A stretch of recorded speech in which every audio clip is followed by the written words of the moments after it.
اللهم صل وسلم على سيدي وحبيبي وطبيبي قلبي وجسدي وروحي. لا إله إلا الله وحده لا شريك له، وأشهد أن محمدا عبده ورسوله. اللهم صل وسلم وبارك على سيدنا ومولانا محمد صلاة تفتح لنا بها أبواب الرضا والتيسير، وتغلق عنا بها أبواب الشر والتعسير، وتكون لنا بها وليا ونصيرا. يا نعم المولى ويا نعم النصير. أما بعد فيا عباد الله، ولا أنسى أوصيكم وإياي بتقوى الله فقد فاز المتقون. وقولوا قولا سديدا يصلح لكم أعمالكم ويغفر لكم ذنوبكم، ومن يطع الله ورسوله فقد فاز فوزا عظيما. وقال الله تعالى في القرآن الكريم: أعوذ بالله من الشيطان الرجيم، بسم الله الرحمن الرحيم.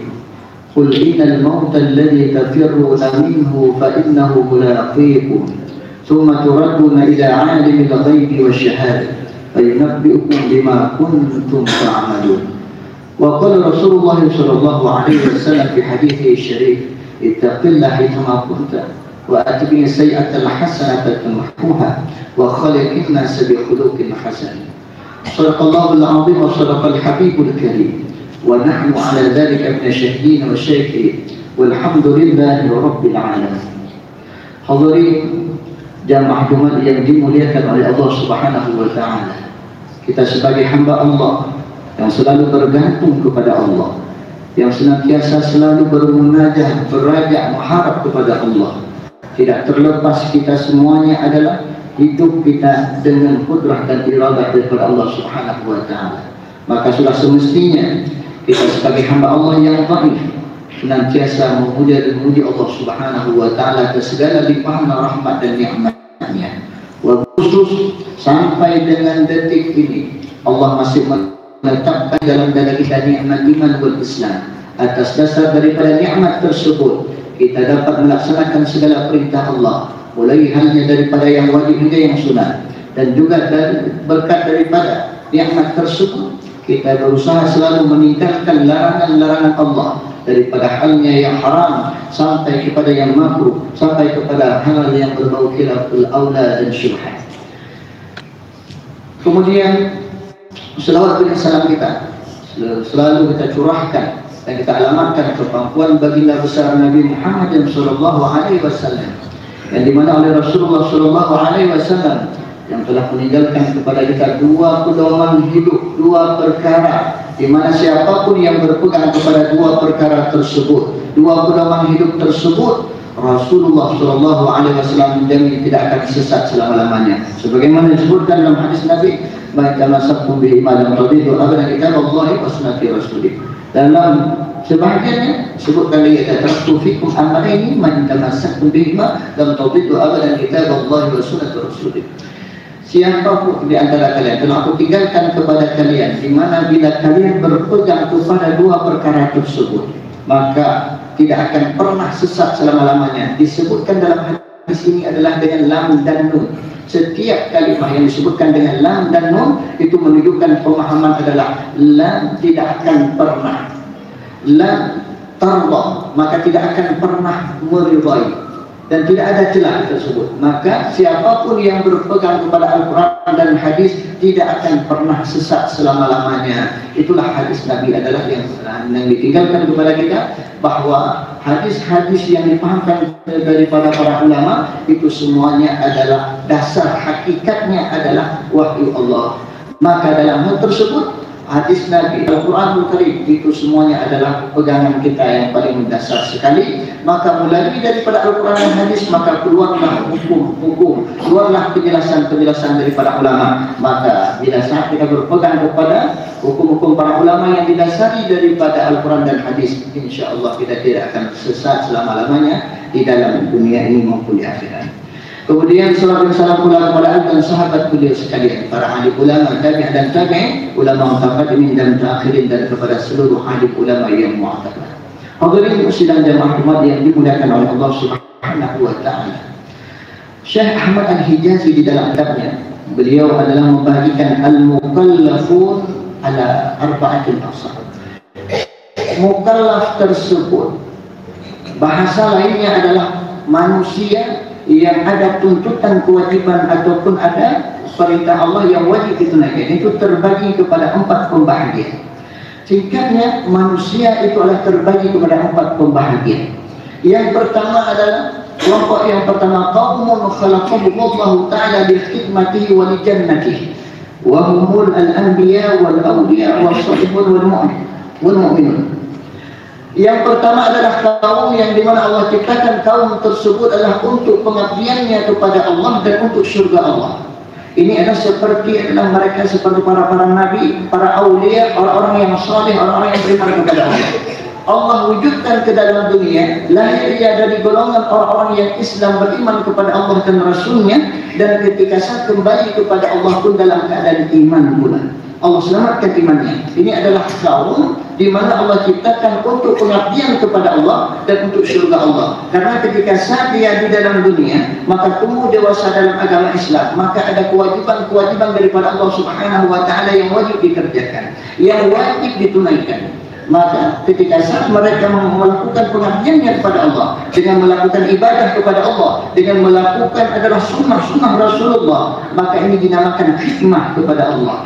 Maka mereka tersebut menaikkan khidmah itu, dan Allah selamatkan imannya, kembali kepada Allah dalam keadaan husnul khatimah, kembali kepada Allah dalam tauhid, maka adalah masuk ke dalam surga Allah. Maka mereka adalah kaum yang pertama yang Allah ciptakan untuk pengabdian dan untuk surga Allah. Mudah-mudahan kita hari ini yang lahir dari keturunan-keturunan Islam, yang hari ini kita adalah sudah beragama Islam, beriman kepada Allah, mudah-mudahan Allah tentukan dengan kaum yang pertama.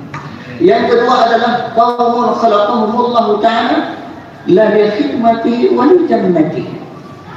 Mereka adalah kaum yang kedua yang dimana Allah ciptakan untuk surga Allah, bukan untuk pengabdian kepada Allah, bukan untuk pengabdian kepada Allah, tapi untuk surga Allah. Jadi mereka ini adalah yang lahir daripada orang-orang yang kafir, orang-orang yang tidak beriman kepada Allah, tapi di saat di dalam perjalanan hidupnya atau di akhir hidupnya Allah berikan hidayah, Allah masukkan dia ke dalam agama Islam, Allah berikanlah keimanan kepadanya sehingga dia nanti kembali kepada Allah dalam keadaan iman. Inilah mereka bukan untuk pengabdian, karena semasa hidupnya mereka adalah selalu melakukan perbuatan-perbuatan yang dilarang oleh Allah. Semasa hidupnya mereka adalah selalu melakukan perbuatan-perbuatan yang dibenci oleh Allah. Mereka tidak pernah mendirikan perintah-perintah Allah. Tapi di akhir hayatnya Allah berikan adalah hidayah, Allah berikan iman, Allah berikan adalah keyakinannya kepada agama Islam, sehingga masuk dia ke dalam Islam, mati di dalam iman kepada Allah. Maka ini kaum yang kedua, bukan untuk pengabdian kepada Allah, tapi untuk surga Allah. Kemudian kaum yang ketiga, qaumun khalaqahumullahu ta'ala la li khidmatihi wa la li jannatihi. Kaum yang ketiga adalah kaum yang dimana Allah ciptakan bukan untuk pengabdiannya kepada Allah dan bukan untuk surga Allah.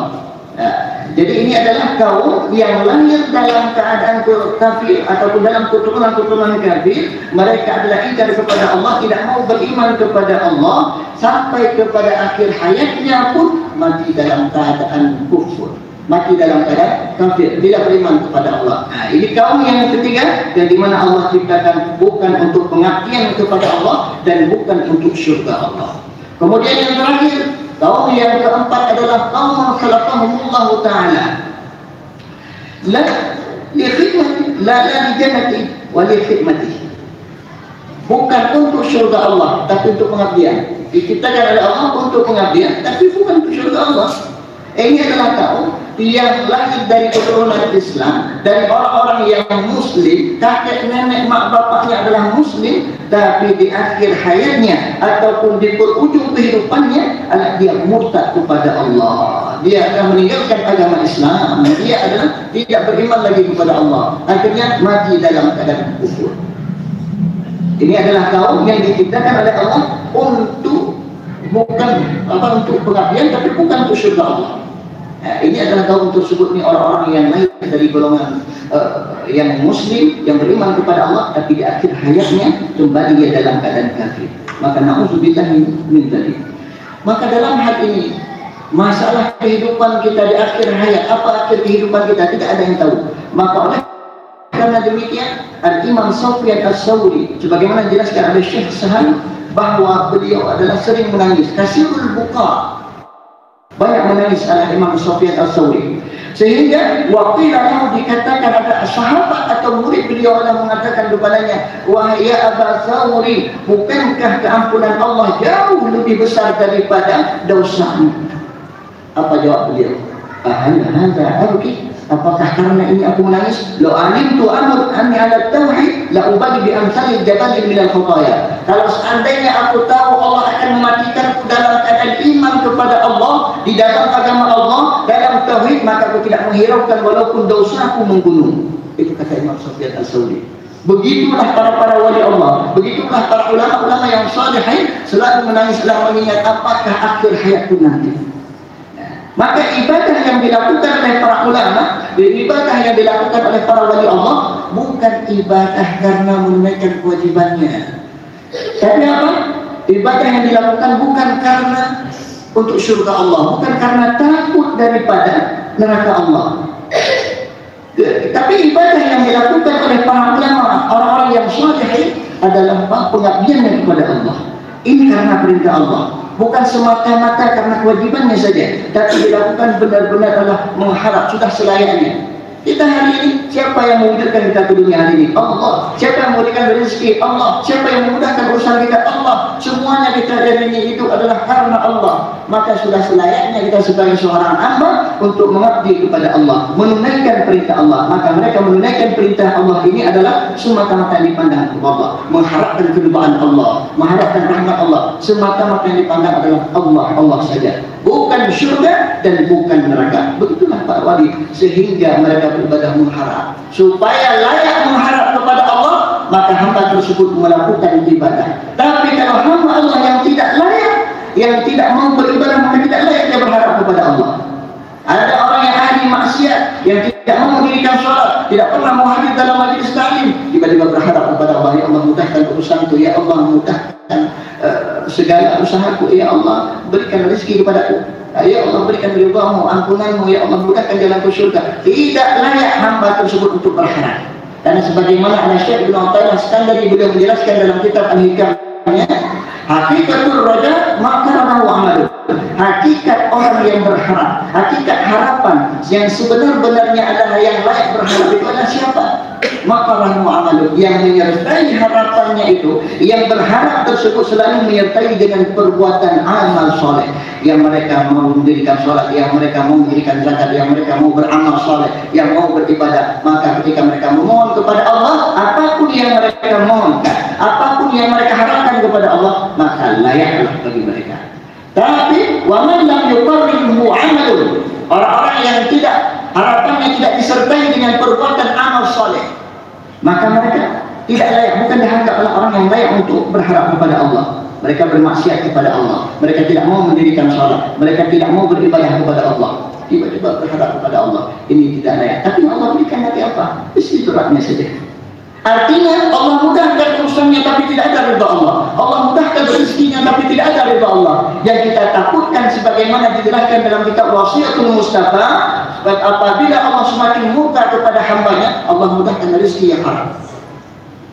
Mudah-mudahan karena kita tidak termasuk orang yang Allah mudahkan rezeki. Allah mudahkan rezeki yang haram, seakan-akan mereka menyangka itu adalah rezeki daripada Allah, rahmat daripada Allah, padahal muka Allah sudah di depan. Itu harus hati-hati, sebagaimana sebutkan dalam kitab Wasiatul Mustafa. Kemudian Al-Habib Al-Alami beliau mengatakan, man khutima lahu bila ilaha illallah dakhala jannah. Barang siapa yang diakhirkan hayatnya adalah dengan kalimat la ilaha illallah, masuk ke dalam surga. Kemudian semuanya kemudian beliau menangis sejadi-jadinya, man li yaqtuma di hayati bila ilaha illallah. Siapa aku hari ini, kata Imam Habib Al-Adami. Begitu alimnya Habib Al-Adami, begitu begitu salihnya beliau, begitu luar biasa ibadah beliau. Beliau mengatakan, "Mali biartuma hayati bila ilaha illallah." Siapa aku yang sejak Allah akhirkan hayatku dengan kalimat la ilaha illallah. Kalau Habib Al-Ajami beliau merasakan demikian, kita hari ini belum sehebat Habib Al-Ajami dalam beribadah. Kita ilmu hari ini belum seluas Habib Al-Ajami. Kita hari ini belum mengenal Allah sebagaimana adalah Habib Al-Ajami mengenal Allah. Beliau saja merasa dirinya tidak layak. Kita hari ini, apakah kita layak di Allah akhirkan hayat kita dengan kalimat la ilaha illallah? Maka dalam hal tersebut, dengan ibadah kita, dengan perbuatan amal saleh kita, dengan tafsirnya ibadah kita, dengan sedikit ada ilmu kemudian kita amalkan, maka berharaplah kepada Allah, berharap berajak kita kepada Allah, dengan kelatifan Allah, dengan rahmat yang begitu besar yang ada pada Allah, kasih sayang Allah yang begitu besar dibandingkan kasih sayang makhluk. Insya Allah mudah-mudahan kita semuanya ini adalah Allah matikan, Allah kembalikan dalam keadaan husnul khatimah. Hadirin